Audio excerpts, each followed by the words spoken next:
My name is Michael Sandwick, and I am the research coordinator located down in Ocala, Florida. A palatability test at its core is just making sure that our horses will eat whatever supplement or feed that we're trying to offer them. Ultimately, if the horse won't eat it, it doesn't matter how good it is.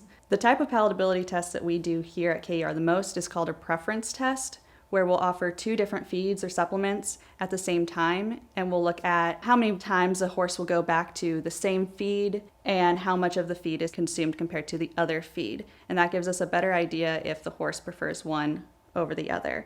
There are some factors that we have to account for, such as side preference. A lot of horses will always go to, say, the left bucket, regardless of what's in it, especially if they don't have a strong preference between the 2 feeds. We'll also offer these feeds in identical buckets to make sure that there's no preference between color of buckets, or maybe they like the feel of one bucket on their nose better than another.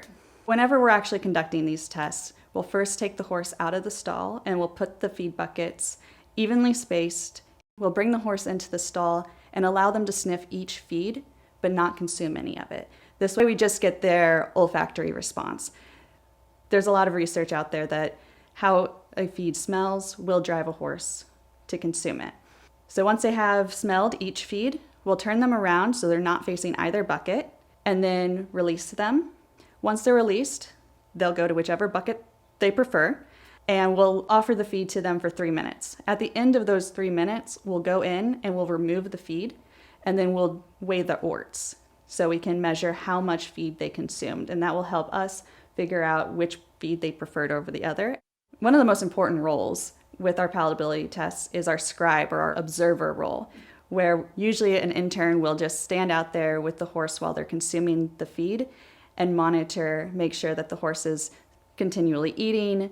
They'll mark down how many times the horse's head goes into or comes out of the bucket, as well as any potential distractions. If a horse gets distracted, we need to know that. So if their feed intake is off, we know that it was just because they were distracted. It wasn't because a whole lot of grain fell or anything like that.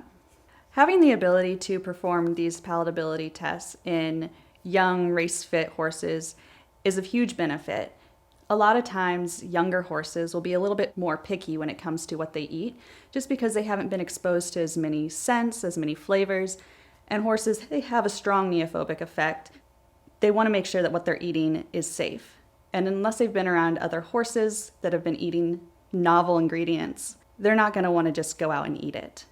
So when we're considering formulating diets, inserting different flavors into products, it's really important and very beneficial that we can test these products in our younger race-fit horses. It provides a better model for the horses that we're targeting with our products.